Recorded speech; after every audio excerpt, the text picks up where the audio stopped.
Overture, curtain lights, this is it, the night of nights. No more rehearsing our parts, we know every part by heart. Okay, folks, let me, before we get started here.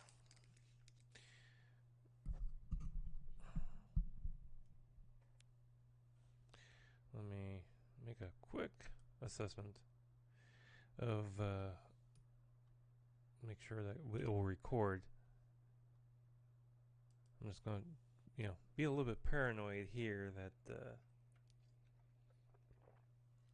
it will record. So, hold on a second here. Turn off record, and check and see that we have that it recorded. Because I don't want to go through this entire freaking podcast, get to the end, to find that, oh, no, wait, didn't record. Because just, I'd frankly be pissed. That wouldn't be good. Hold on here. I also gotta go on the restream here and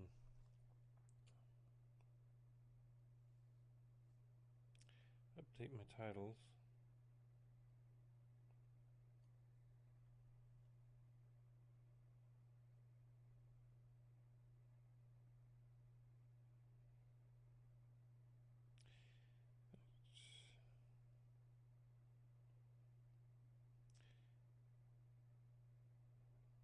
We're getting up there. We're reaching the milestone.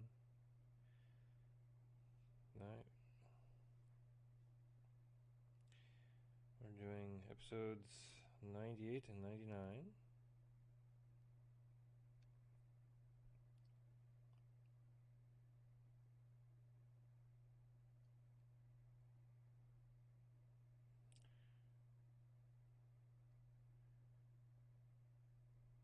Next we'll be doing 100 and 101.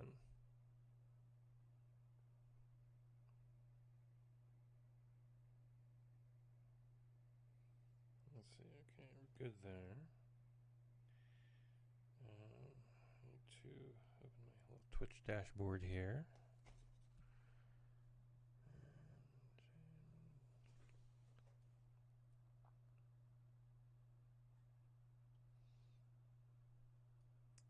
Alright, well, you recorded something. Let's see what we got. Again, this is just simple paranoia. Make sure that it will record.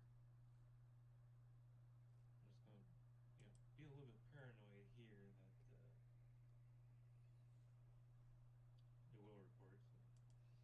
So. Well, good news is record. So we're good there. So, let's get ready to do an episode.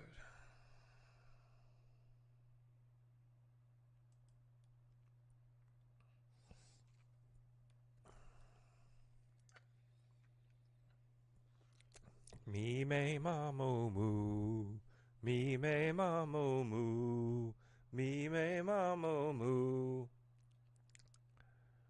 Twisted sister, twisted sister, twisted sister, twisted sister.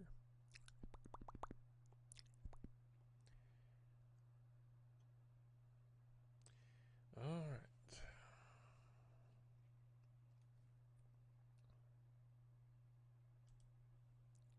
Tonight, the High Republic goes for a crawl, Captain Janeway returns, Ready Player sequel, and my thoughts on Discovery.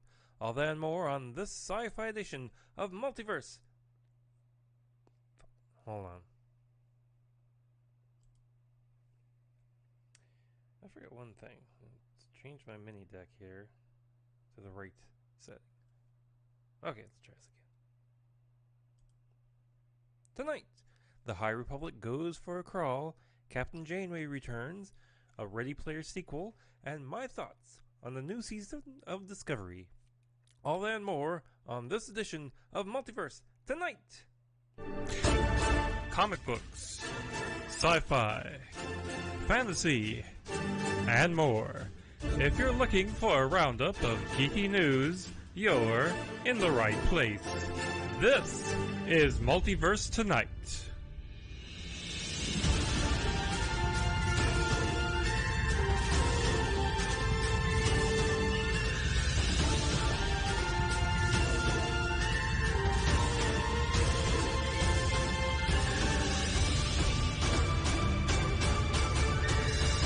And here's your host, Thomas Townley.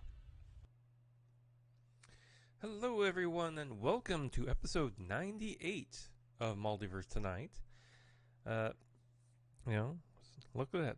We're at 98. Next episode of the Sci-Fi Edition will be episode 100, and I hope to have an interview ready. I've asked someone who's been on the podcast before if he'd like to do an interview, and he said yes. But we're still in the works of setting that up. So hopefully next episode, we'll have a great interview for you.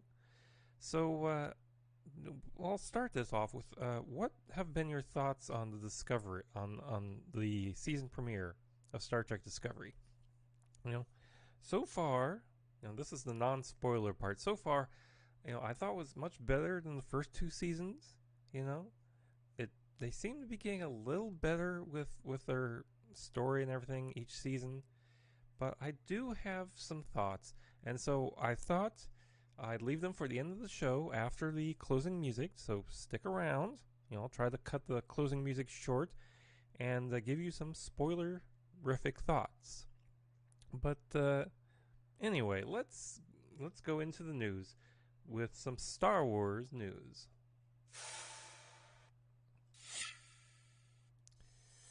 Well, we start the Star Wars news today with video game developer EA Motive breaking the hearts of fans of Star Wars Squadrons as they have announced that there will be no downloadable content or updates for the game and that it's being treated like a self-contained product.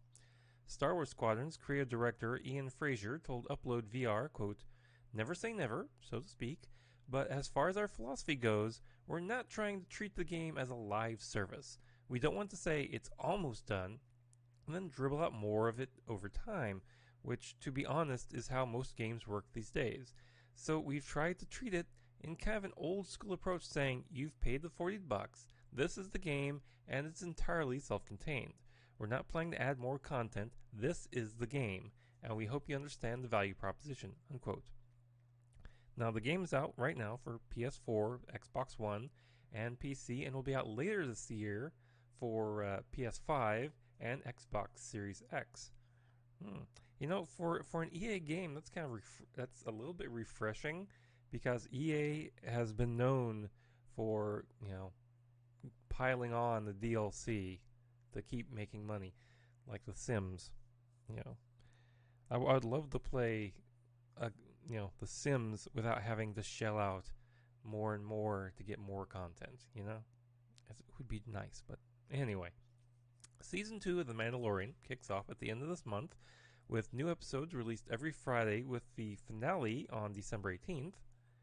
But that aside, there's also the Obi-Wan show, which, according to Ewan McGregor on a recent appearance on the Graham Norton show, told Graham that the show will be in front of a camera in March of 2021. He said, quote, "It's the Obi-Wan Kenobi story, I suppose. It's not all about me, but it certainly will be a lot of me, which is good. We start shooting it in March of next year," unquote. He also said that he will guide his portrayal by who he thinks Sir Alec Guinness would have had he played the role, at his age anyway. So, that sounds interesting, and, I look forward to the Obi-Wan series.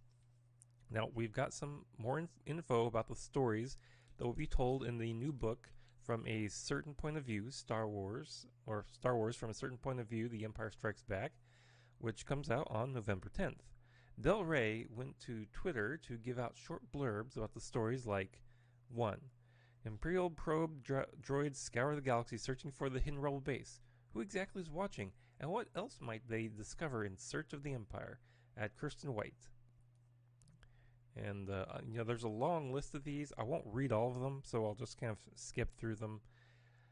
Did you ever hear the tragedy of the Wampa on Hoth? At Mark does stuff from a certain POV strikes back. We're not crying over Tauntauns. You're crying over Tauntauns. Oh, you aren't? Well, you will be. You will be. At Delilah S. Dawson. We also have Admiral Ozzel was as clumsy as he was foolish, to the last. at Charles U, hashtag Star Wars from a certain point POV. You go on to everyone wants to be friends with R2D2 at Katie Can Draw. The rebels escape Hoth, Leia, and Luke are missing. Who will step up to lead them at Jason C. Frey? The first meeting between a Jedi Master and a would-be student is critical, especially when that would-be Jedi has the last name Skywalker, at Jim Zub. There has been a great disturbance in the Force. We have a new enemy. Spooky Force vision? Dark side machinations? You are not ready, at Mike Chen Writer. The plan is made, the trap is set, and Bosk has fallen right into it. He just doesn't know it yet, at Michael Kogue. Jackson wants to visit his friend Lando Calrissian. He couldn't possibly have worse timing, at Kevin Scott. A wannabe bounty hunter marooned on a city in the clouds faces a choice: follow the love of her life or meet her hero that could make all her dreams come true. Never meet your heroes, at Illimar. There's also what's in the Camtono, at Rob Wart. And always listen to the advice of your physician, droid or otherwise, at Lady Y. King. The story with chronicling the story of hashtag Star Wars is deciding where to begin or rather continue. Everyone's got an opinion. From a certain POV strikes back. That sounds interesting. The first one was, a very interesting anthology. I'd recommend that you go to the first From a Certain Point of View and read through that. They're very short stories. Just kind of give you, like, what did this character see of the particular tale. So, I'm looking forward to the second one. The opening crawl for Star Wars The High Republic has been revealed. The story is set 200 years before Episode 1, The Phantom Menace, and tells the story of the Jedi at the height of their peace in the Republic. The opening crawl goes like this. The galaxy is at peace, ruled by the glorious Republic, and protected by the noble and wise Jedi Knights. As a symbol of all that is good, the Republic is about to launch the Starlight Beacon into the far reaches of the Outer Rim. This new space station will serve as a ray of hope for all to see. But just as a magnificent renaissance spreads through the Republic, so does a frightening new adversary. Now the guardians of peace and justice must face a threat to themselves, the galaxy, and the Force itself." Unquote. The first installment of the novels comes out on January 5th with Star Wars The High Republic Light of the Jedi by Charles Soule and Star Wars The High Republic A Test of Courage. It's an interesting teaser. Actor Donald Glover recently confirmed that he and his wife, Michelle White, had their third child during the pandemic, saying, quote, I had a kid during this coronavirus. It was nuts. I was in the hospital bed. My son had just been born like an hour before, and I was watching the George Floyd video. It was such a weird moment. It was such an intense, weird moment because I'm watching that video. It's like 8 minutes long. So we're sitting there, and I had this amazing, joyful, expanding moment. Plus, my dad had passed away recently, so my son was named after my father. I don't even know what really the word is to describe it. It was just expanding, the empathy and compassion and the terror and joy of it all. Having the future in your hands, and then having to explain to him, the one who was just in here, legend, why are people angry? Why are people marching? Well, you look like this. It's just heavy again. Your show, you whittle down that kind of thing. You simplify what is happening to us. It's really beautiful to see because you can't really describe it. You can just feel it, unquote. He also said that his next child might be adopted, saying, quote, I've actually had that thing where I'm like, maybe I should just give a vasectomy and just freeze those assets. Because adopting kids, my family adopting kids, and we actually have been talking about it. Because we have 3 boys, so I'm like, oh, it might be nice to get a girl in there. So I think all those are great options, but it is hard, unquote. So congratulations to the Glover family. And now, let's go on to Star Trek news. Well, there'll be no con in Las Vegas this year, Sorry. Creation Entertainment posted this statement on their website, quote, "During this pandemic crisis, Creation Entertainment remains steadfast in keeping the health and safety of our attendees, celebrities, and staff as our top priority. While we had hoped to present our official Star Trek convention on December 9th to the 13th, 2020, due to ongoing local, federal, and international protocols, we are unable to do so. We'll be next returning again to our traditional time of the year, and we'll be back in Vegas on a new date, August 11th to the 15th, 2021, at the Rio All Suites Resort Hotel and Casino and its beautiful state-of-the-art convention center. The year 2021 marks the 50th anniversary of Creation Entertainment, the 55th anniversary of Star Trek, the 20th anniversary of our convention in Las Vegas, and Gene Roddenberry's 100th birthday year. It's the perfect time to celebrate, and no city is better than Las Vegas to do just that. We are renaming the convention Creation Entertainment Presents the 55-Year Mission Tour. We'll have over 100 celebrity guests as usual, multiple tracks of non-stop programming, contests, music, cosplay, and surprises, plus partying galore. We'll immerse our attendees into the positive and loving atmosphere with thousands of other fans as we all celebrate Gene Roddenberry's legacy. CBS is the official partner of this event. The Roddenberry team will be on hand to join in the tributes to the great birds of the galaxy, Gene Roddenberry, talk about all their new projects, and help celebrate the 55th anniversary.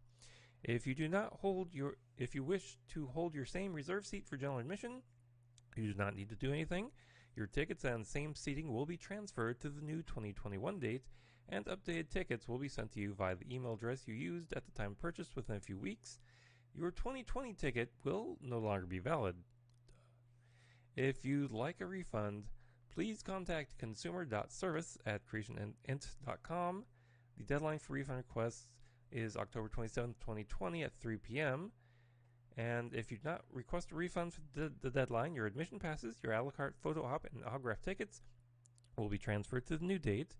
If we cannot confirm a guest for the new 2021 date, we'll be issuing refunds on the autograph and photo op ticket. Refunds will be processed after the deadline date. Please allow up to 8 weeks.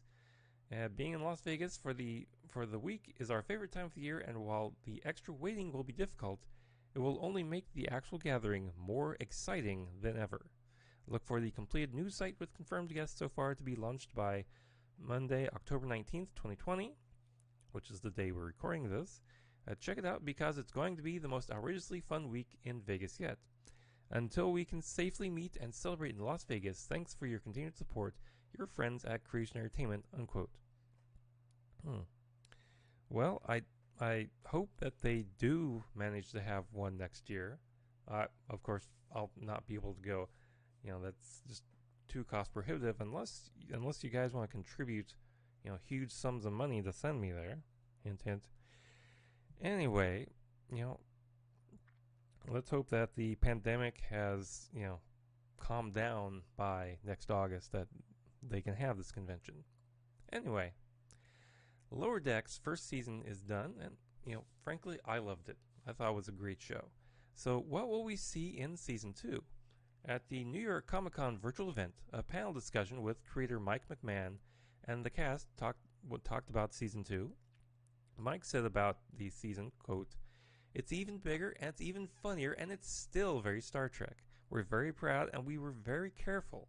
It is amazing to be part of Star Trek and it is mind-blowing. We know that it is bigger than us and we have to be very careful with it. And we want it to be very funny, good, and very surprising. So we are working very hard to make something special for everyone." Unquote. He also mentioned that Boimler will be staying where he is at the beginning of the next season. For those who haven't seen it, I won't spoil where he ended up. He also mentioned that season 2 will have new character mashups like Mariner and Tendi. Groups that we really didn't see. They meshed sort of, but they didn't really have much interaction. So, I'm looking forward to season 2. Now, while we're on the subject of Star Trek animation, it was revealed in a separate New York Comic-Con Star Trek panel that Star Trek Prodigy will feature Kate Mulgrew reprising her role as Captain Catherine Janeway. Now, Prodigy, to refresh your memory, is the Nickelodeon computer-generated animated show that has a group of lawless teens finding an old abandoned Starfleet ship and going on a journey of adventure, meaning, and salvation. The show is set to air on Nick in 2021. In a statement, Ms. Mulgrew said, quote, "I have invested every scintilla of my being in Captain Janeway, and I can't wait to endow her with a nuance that I never did before in Star Trek Prodigy. How thrilling to be able to introduce to these young minds an idea that has elevated the world for decades. To be at the helm again is going to be deeply gratifying in a new way for me," unquote. Now, the show is aimed at a younger audience than other Star Trek shows, and it'll be interesting to see, how Captain Janeway is in the show. I'm assuming it's like a hologram or like a set of recorded messages or something that spur on the kids on to whatever they're going to be going on. But again, this is still kind of a developing show, so we'll see. Now, a little more Discovery news.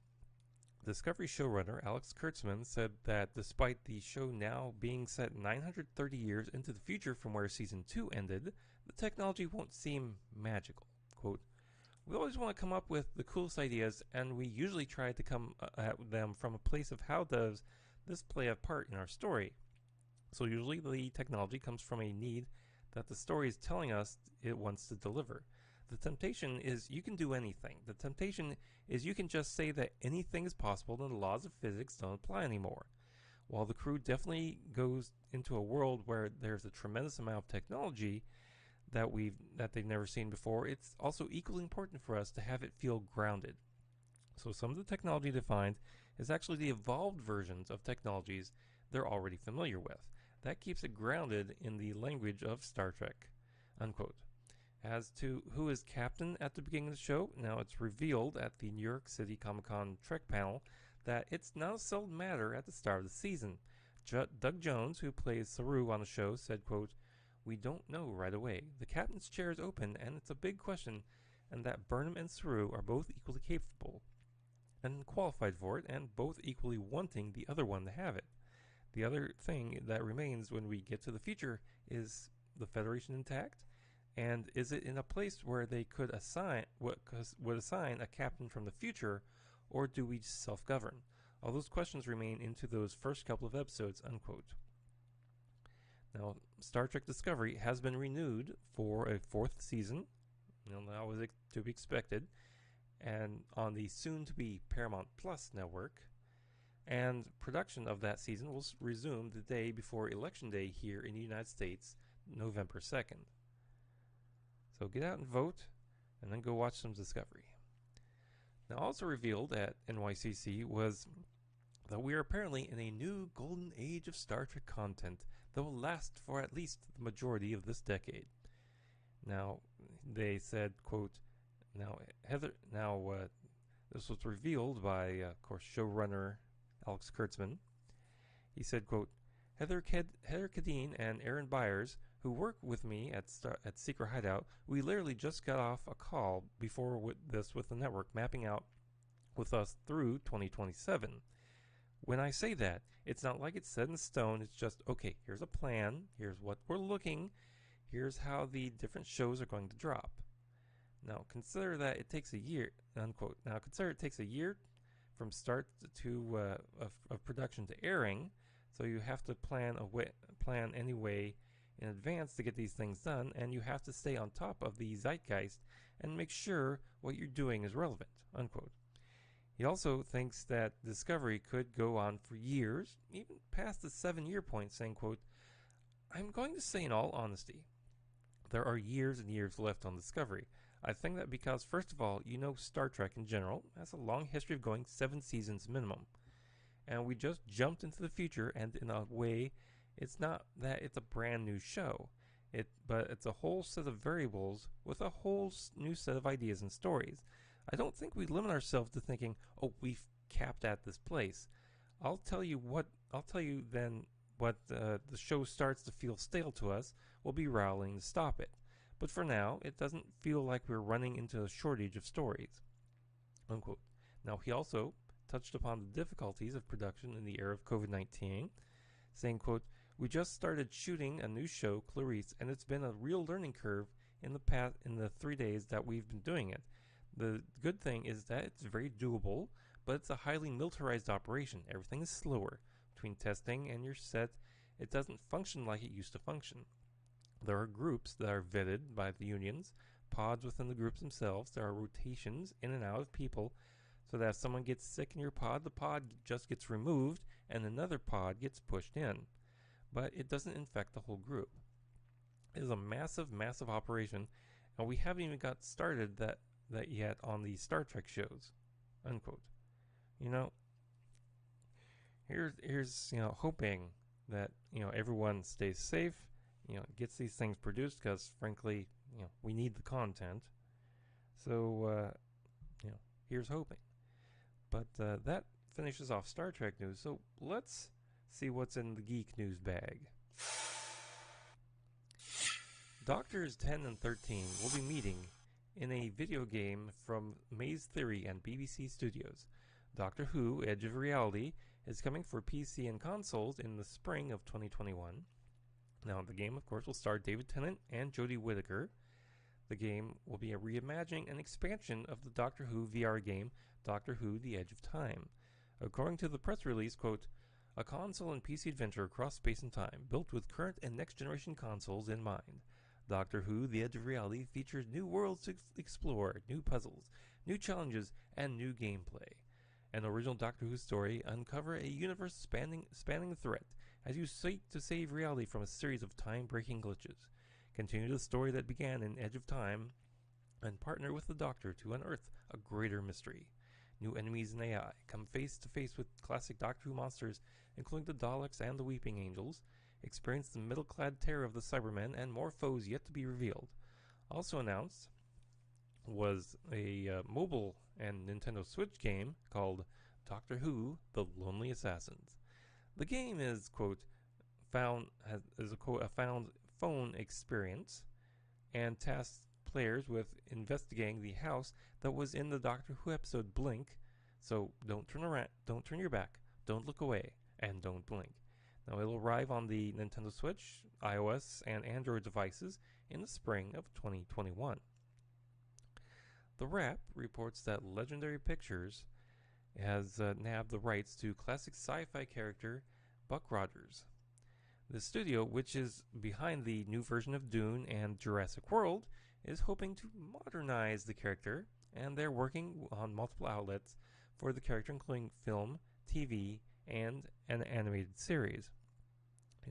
That'll be kind of interesting to see, what they do with Buck Rogers to, bring him into a 20th century standpoint, and then, build what the future for him is.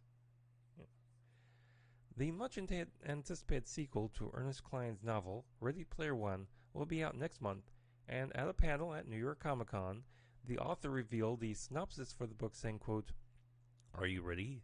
Days after winning Oasis founder James Halliday's contest, Wade Watts made a discovery that changes everything. Hidden within Halliday's vaults, waiting for his heir to find, lies a technological advancement that will once again change the world and make the Oasis 1,000 times more wondrous and addictive than even Wade dreamed of. With it comes a new riddle and a new quest, a last Easter egg from Halliday, hinting at a mysterious prize.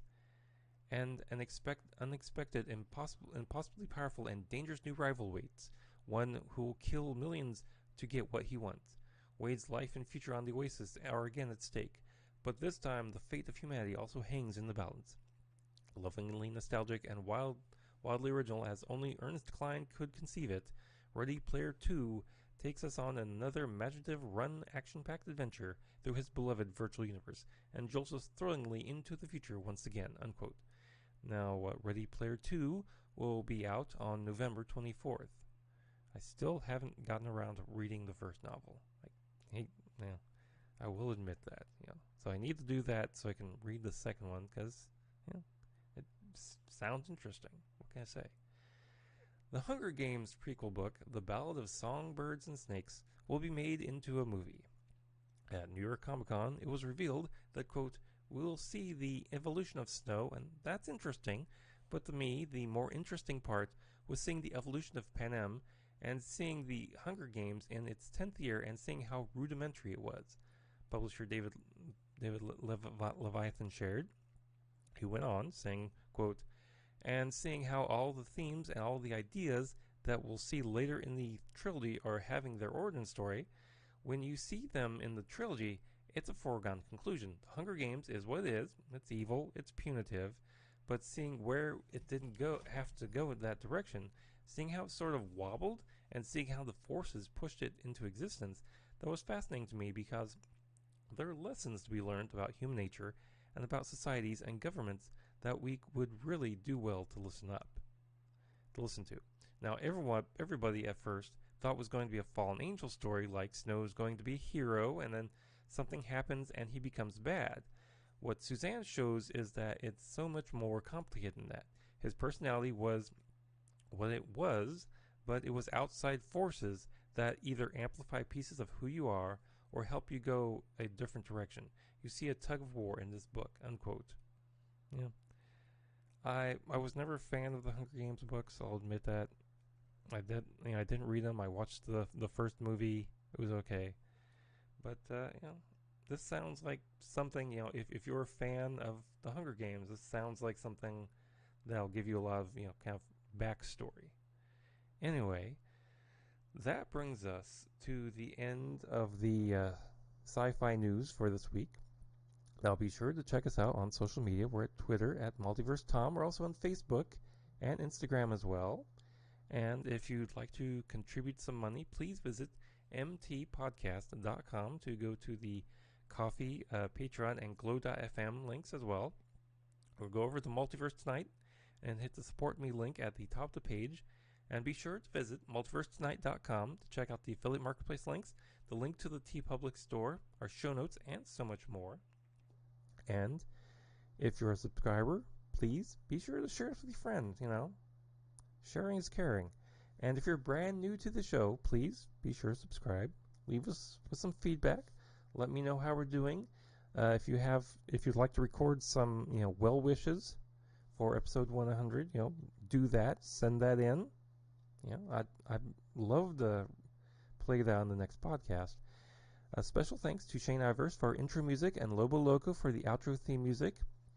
Thanks for watching the sci-fi edition of Multiverse Tonight. We'll be back in 2 weeks with episode 100 and back in a couple days with episode 99. So please exit the universe in orderly fashion and be sure to stay around after the music for my spoilerific thoughts on the first episode of Star Trek Discovery's 3rd season. So good night, and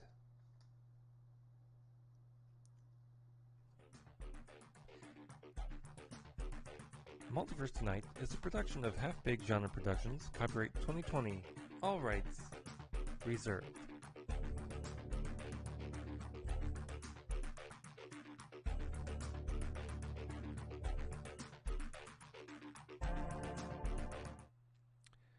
All right. So if you're still here, you're wanting to listen, so let me play this first. Spoilers! Spoilers! Spoilers!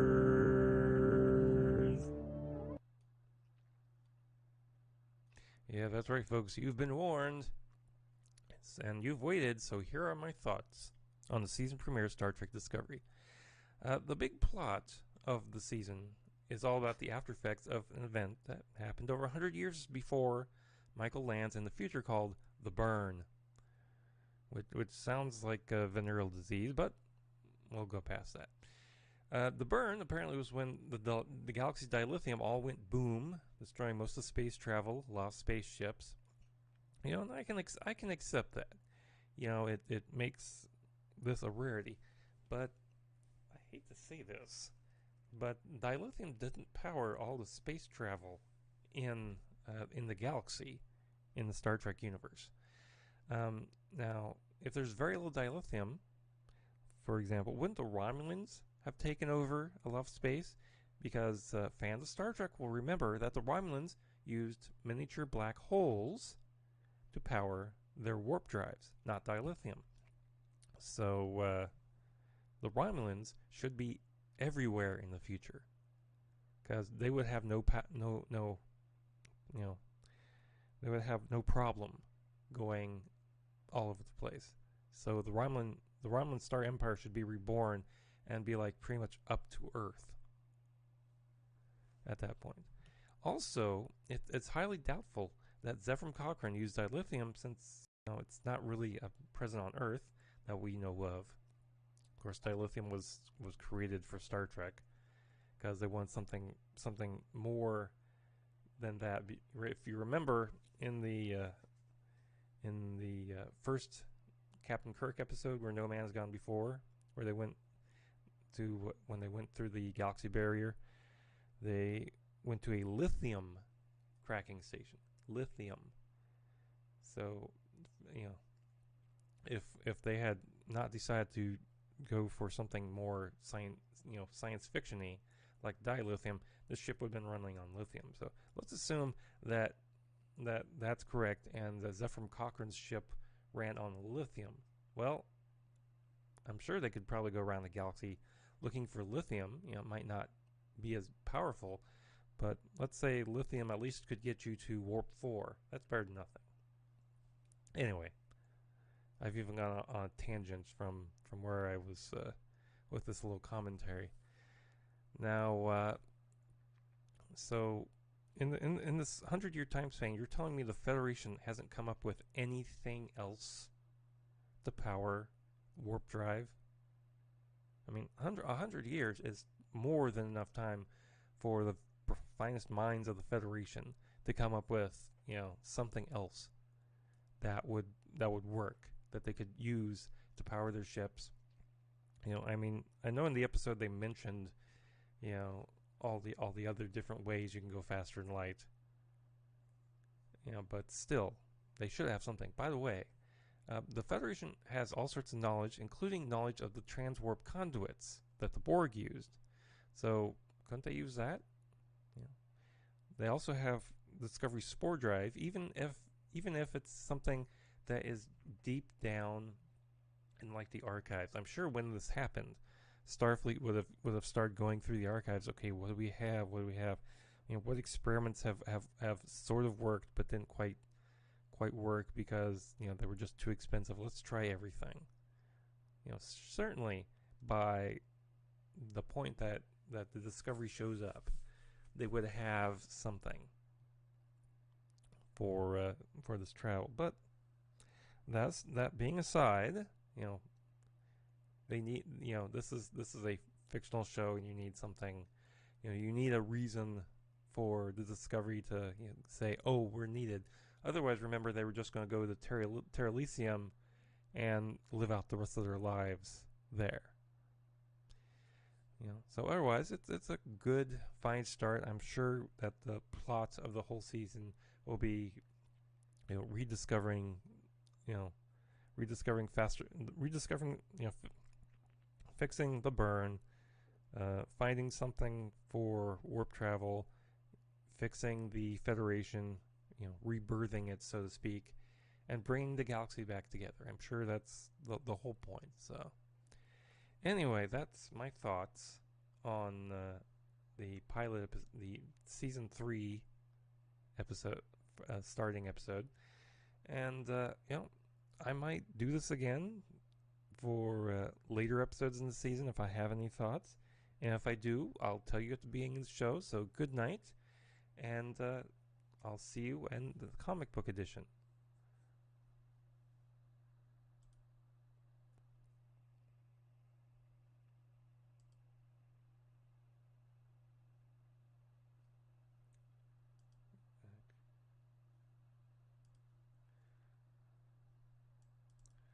Okay, hold on. I'm going to be paranoid here for a second. Make sure I wasn't fooling myself and that didn't record or something.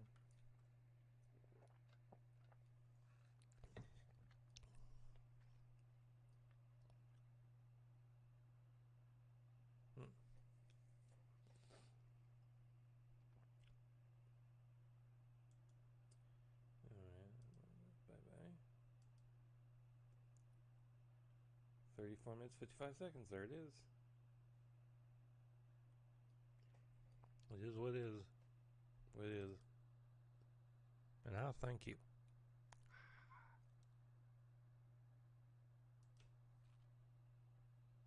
The High Republic goes for a crawl.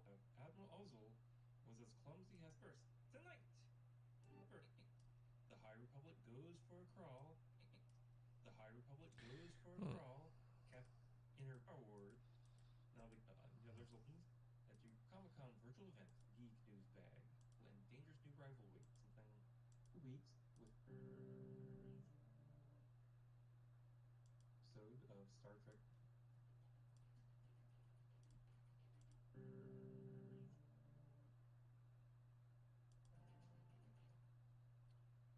Alright. This came out. So if you're still here, you're wanting to listen, so let me play this first. Spoilers! Spoilers! Spoilers! Good sound. Yeah, I made that little sounder last night. Episodes in the season, if I have any thoughts, and if I do, I'll. Because I thought, I need some sort of spoiler sounder, so I have a little voice modification program, and then I found a piece of music to put under that. Today, that kind of works. Anyway, let's switch my deck here. Get ready for comic book edition.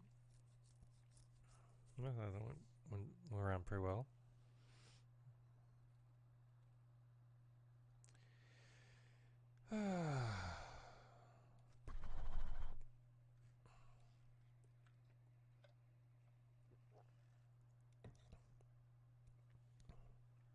Yeah. Ooh, the mail's here. Hold on.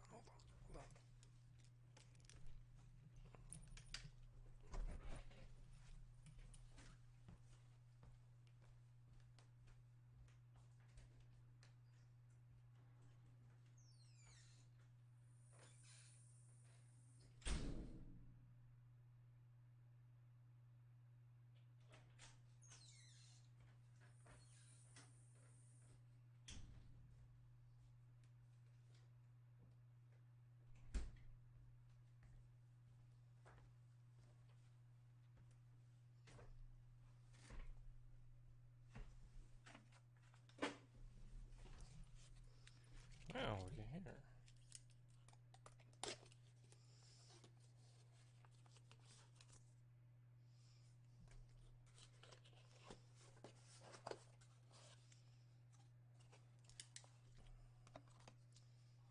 I got my CBD oil from Fields. If I'd try it out, especially, because fix my lighting here a bit, because I'm not washed out. If I'd try this out from Fields, they have a $20 trial set here.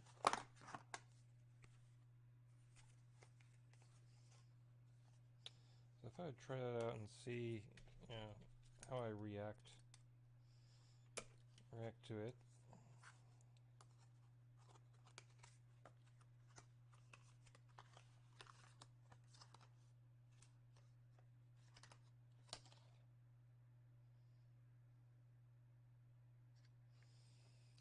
Pour an entire vial under your tongue and wait for 30 seconds before swallowing.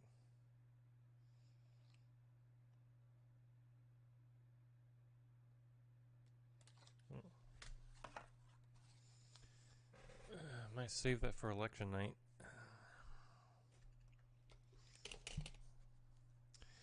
However, I'm kind of irritated because there's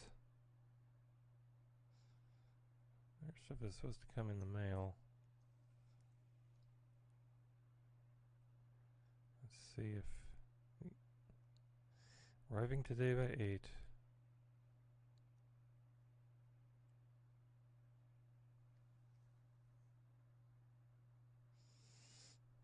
But it doesn't read out for delivery though. But it arrived at the carrier facility this morning.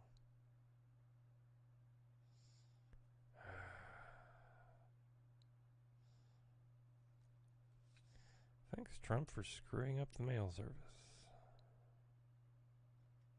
Yeah, we got 2 packages from Amazon. They're at the post office. Have not been delivered. I said they'll come today. My guess is they arrived after the postman left. So I might get them this afternoon, later today. Unfortunately, I can't really wait for that. So,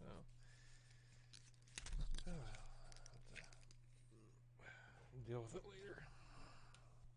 Anyway, I gotta get this edition so I can eat, so I can do other things. Tonight, Spider-Man 3 gets strange. Someone's betting. Let's try that one again. Someone's beating one against Wonder Woman. That sounds bad. Tonight, Spider-Man 3 gets strange. Someone's betting against Wonder Woman 84, and Soul skips the theater. All that and more on the comics edition of Multiverse Tonight. Comic books, sci-fi, fantasy, and more. If you're looking for a roundup of geeky news, you're in the right place. This is Multiverse Tonight.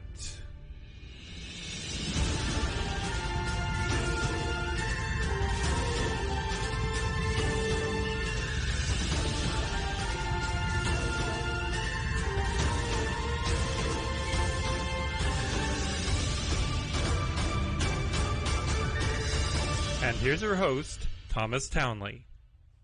Spoilers. Hello, everyone. Spoilers. Spoilers. The double digit episode 99 of Multiverse Tonight. Well, it's been a long road getting from there to here, and now I've just quoted Enterprise and I hate myself. Anyway, I don't have a lot to say here at the opening of the show. I'm hungry, and I'm ready to go. So let's go on and start with the Marvel news. Now, we've gotten some character hints for Disney Plus's upcoming Hawkeye series. Some casting descriptions have shown up, including quote Misha, 20 to 40, between 20 and 40, male or female, Eastern European henchman, speaks with an accent, strong supporting / recurring character. Bella, female, white, 8 years old, precocious, daring, confident, with a sense of humor. Brady, male, white, 9 years old, energetic and sweet. Heather, female, white, Midwestern, 26 years old, smart and scrappy, does what she needs in order to survive. Rose, female, 8 years old, deaf, indigenous, independent, athletic, and bright. Small supporting. Please note that the dialogue in the audition scene can be spoken in English or signed in American Sign Language if the actor knows the language. Richard, 40s to 50-year-old, male, indigenous, American, a loving father and fierce protector. Mary, female, late 30s to 40s, open ethnicity, highly professional and ambitious career woman, no nonsense, recurring. David Sherman, Detective Sherman, 40s, male, open ethnicity, New York City detective, recurring.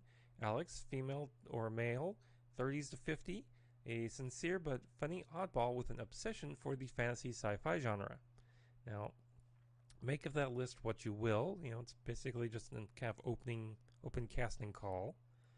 So we'll see how that fits into the Hawkeye series. It sounds like, maybe he'll have a bunch of kids tagging along with him or something.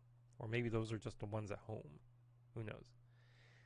Benedict Cumberbatch is joining Spider-Man 3 as Master of the Mystical Arts, Dr. Stephen Strange. Now, according to an exclusive report in The Hollywood Reporter, Doctor Strange will be in the mentor role to Spider-Man in this movie, like Tony Stark and the Skrull Nick Fury in the previous 2 movies.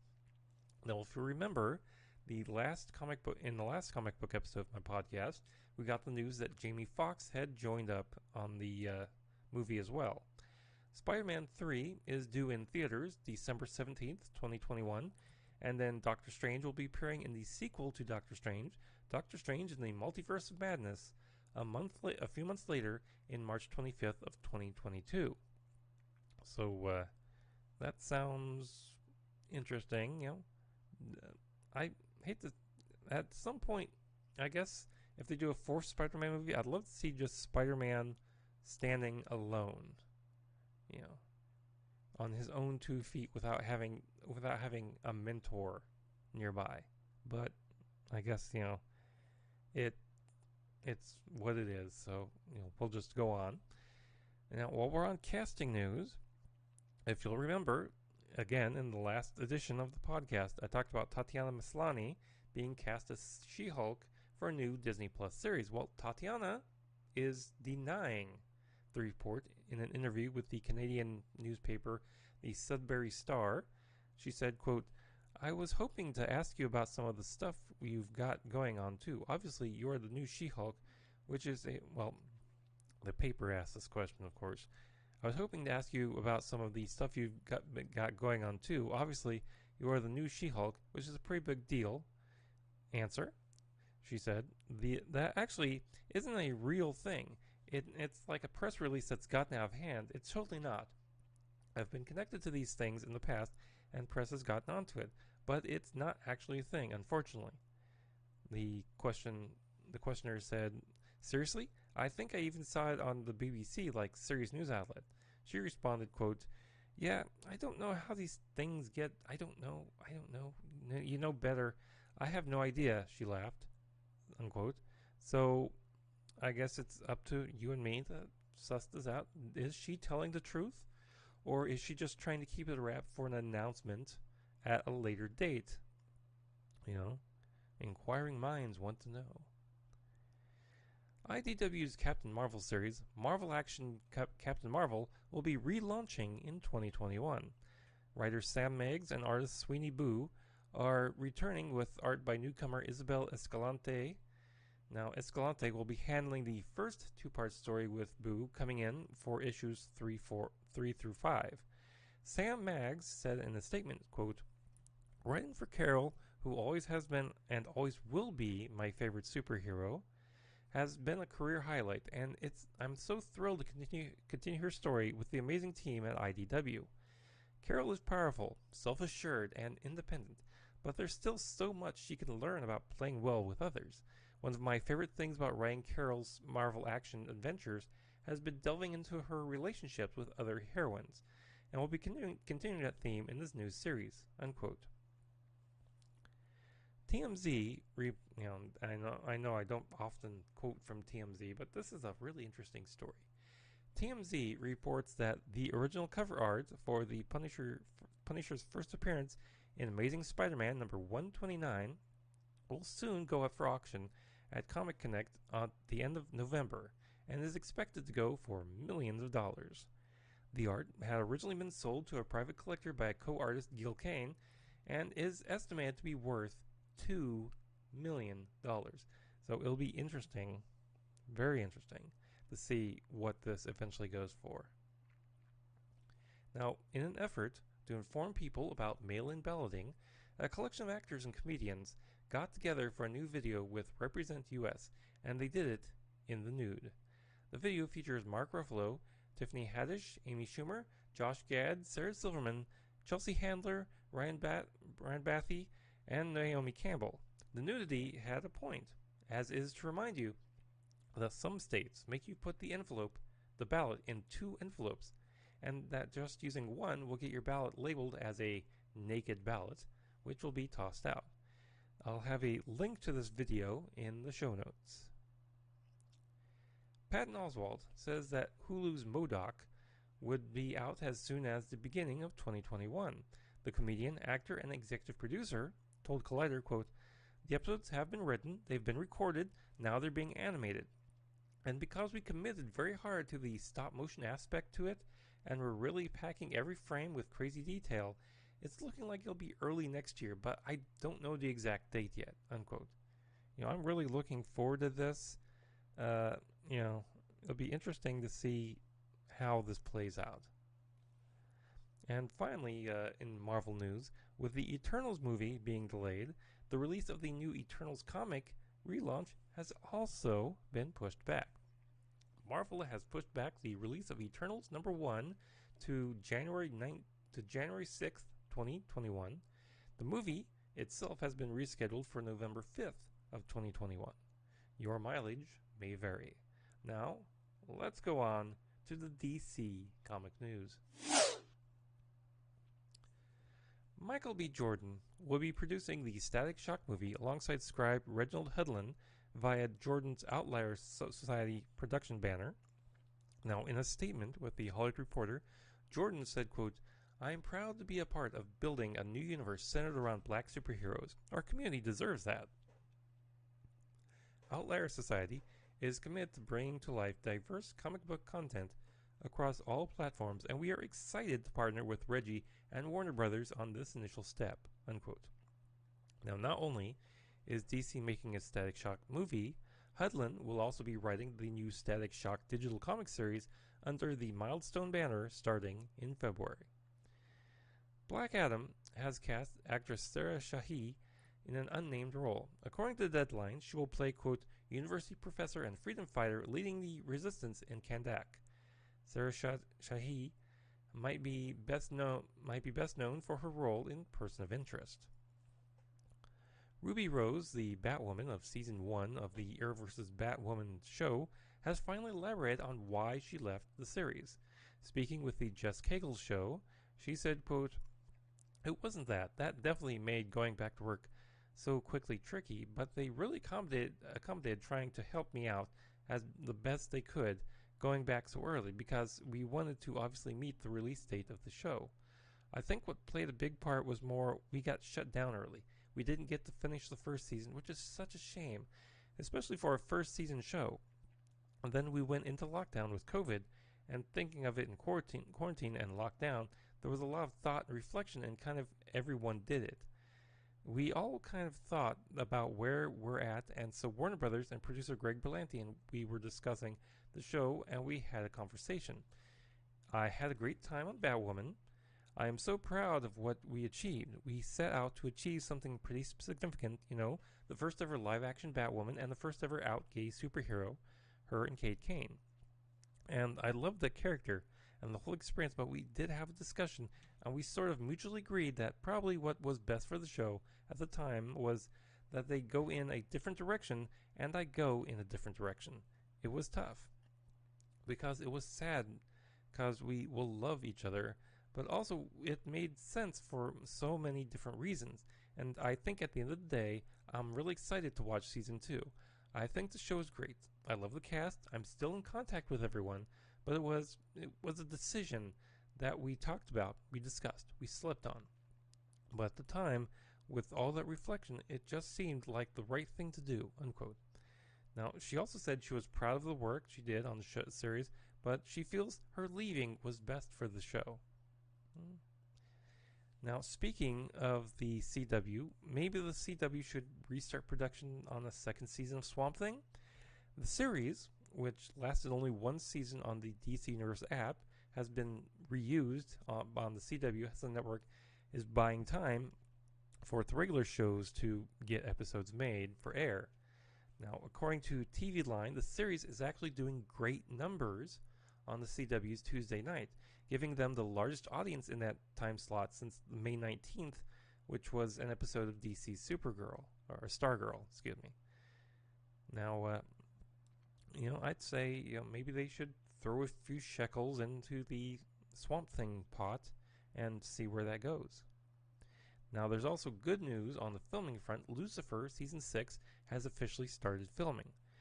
Now, they wrote on Twitter, quote, Henderson, quote, "Today is the first day of shooting Lucifer Season 6, so happy we're finished with up Season 5, and we will be working our buns off to get it finished and to Netflix. Thanks to our incredible cast and crew for working hard and safe and delivering a kick-ass finale." Now, showrunner Joe Henderson announced on Twitter that with the happy news, quote, "Lucifer fans were surprised and with the announcement of one season renewal back in July. Originally, Season 5 was to have been the show's last. And I am still so far behind on that show. It's not even funny. The Green Lantern show Greg Berlanti is making for HBO Max has found a showrunner and a set of writers. The show will be written by Seth Grahame-Smith and Mark Guggenheim, with Seth acting as showrunner. The show will focus on multiple Green Lanterns, including Guy Gardner, Jessica Cruz, Simon Boz, and Alan Scott, and will also feature Sinestro and Kilowog, as well as brand new characters to the Green Lantern Corps. Now, if there's to be a live-action Batman Beyond series, there's someone who already wants the part. MTV's Teen Wolf star Tyler Posey said that he would be down to play the part of Terry McGinnis. Posey told Collider that he's a fan of the animated series and he thinks he would bring energy to the part. He said, quote, "Yeah, I really want to do Batman Beyond. There was a cartoon years ago called Batman Beyond, and I really want to adapt it into a TV show. I want to do that so bad. I think it would be a really cool spin on a younger Batman. I know Rob Pattinson is doing the new one right now, and he's younger but not as young as me. I think it would be cool to do a take on old Batman being this mentor to a younger Batman," unquote. I would be down to see, at least production images for something like that, to see, what kind of aesthetic they would go for on a show like that. Might be interesting. Wonder Woman 1984 is set to hit theaters on Christmas weekend, but box office pro chief analyst Sean Robbins is predicting that the movie might be pushed back again to another holiday weekend in 2021. He told Observer.com, quote, "Optimistically, there's a window for a big tentpole around the President's and Valentine's Day holiday weekend in February, since Marvel's Eternals vacated the spot.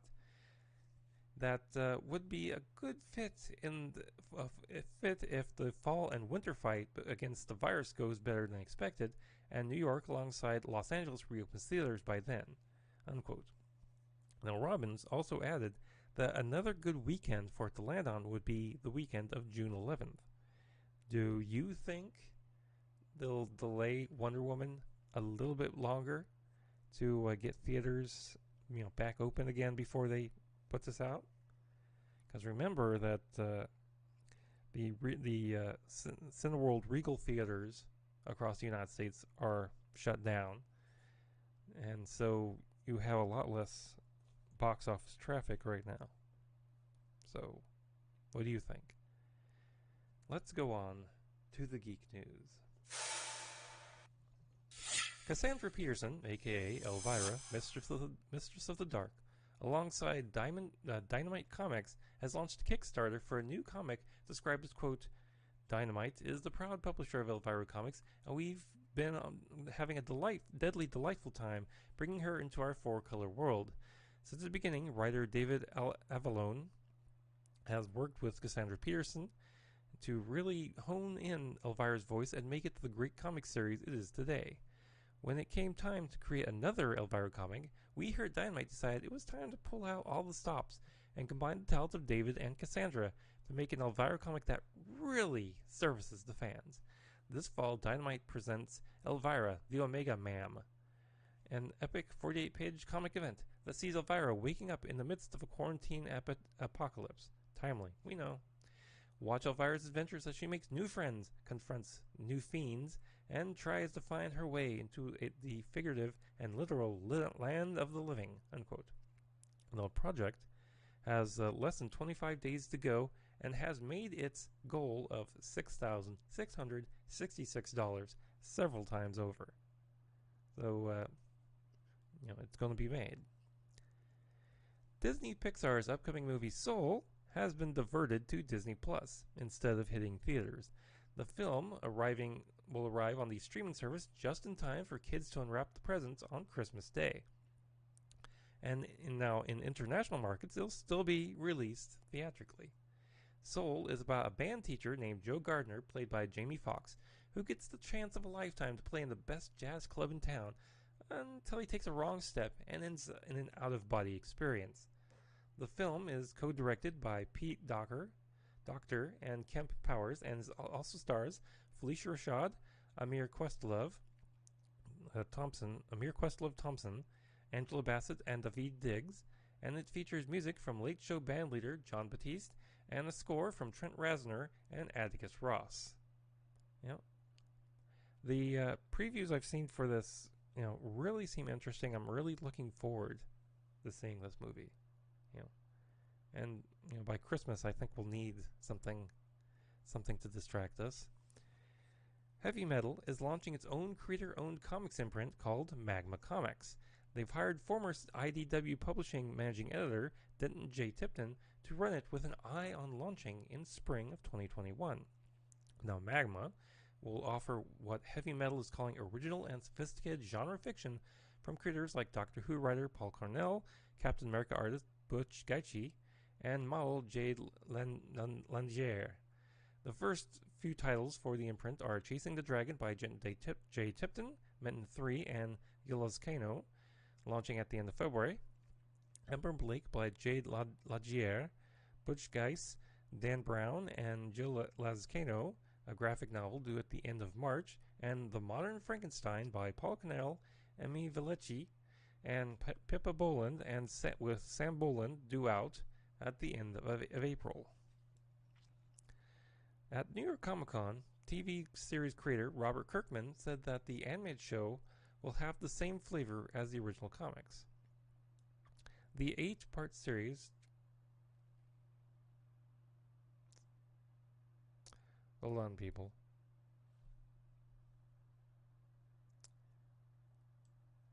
I'm going to rewrite this real quickly.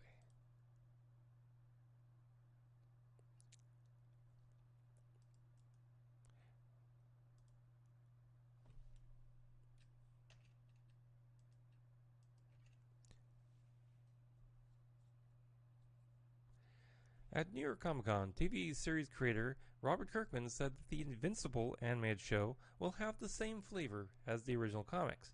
The 8-part series is set to air on Amazon Prime Video in 2021. Now, each episode will be an hour long and will be the first show from the deal that Amazon Studios made with Mr. Kirkman.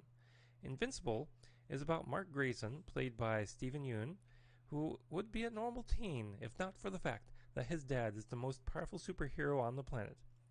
The show will feature the voices of J.K. Simmons, Sandra Oh, Seth Rogen, Zazie Beetz, Mark Hamill, Michael Dorn, and others.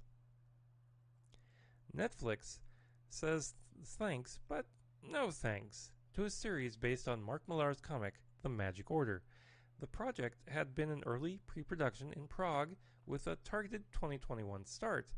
Deadline reports that Netflix is still high on the Magic Order intellectual property and hopes that maybe they'll make it to a series at some point in the future, just not now. The Magic Order was part of Netflix's 2017 acquisition of Mark Millar's Millar World imprint. And that, folks, brings us to the end of the comic book news. Now, check us out on social media. We're, of course, on Twitter. We're at Multiverse Tom. We're also on Facebook and Instagram as well. And if you'd like to contribute to the show, please visit MT Podcast to go to the Coffee, Patreon, and Glow.fm links as well. Or just go to Multiverse Tonight and hit the Support Me link at the very top of the page. And be sure to visit multiversetonight.com to check out the affiliate marketplace store, the link to the TeePublic store, our show notes, and so much more. The occasional column, what we're doing, what I'm thinking, stuff like that. If you're a subscriber, share it with your friends, If you're brand new to the show, be sure to subscribe. Give me some feedback. The next episode after this one is, of course, episode 100. So I hope you'll all tune into that. There's an interview I'm hoping to get for that sci-fi fans will really like. Of course, it's the sci-fi edition. And I'm hoping to have a new intro. I'm hoping to have, basically refresh the show, starting with episode 100. But in the meantime, give me some feedback. Let me know how we're doing. Now, special thanks to Shane Ivers for the intro music and Lobo Loco for the outro theme music. Thanks for watching the comic book edition of Multiverse Tonight. We'll be back in 2 weeks with episode 100, the sci-fi edition, and 2 weeks and a few days for episode 101, the comic book edition. Now, please exit the universe in an orderly fashion. Good night.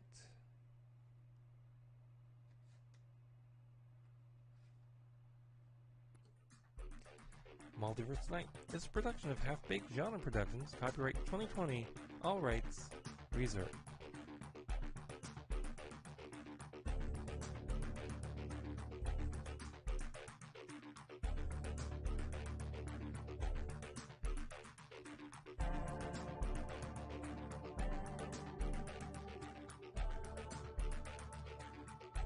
Spoilers.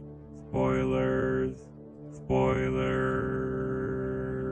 That's it for the show, people. I thank you for, if you ran across this, for listening to my words. If you watched the whole show, thanks for sticking around. I have some errands to run around town. Gotta get myself some lunch. So, I will see you figuratively in a couple of weeks.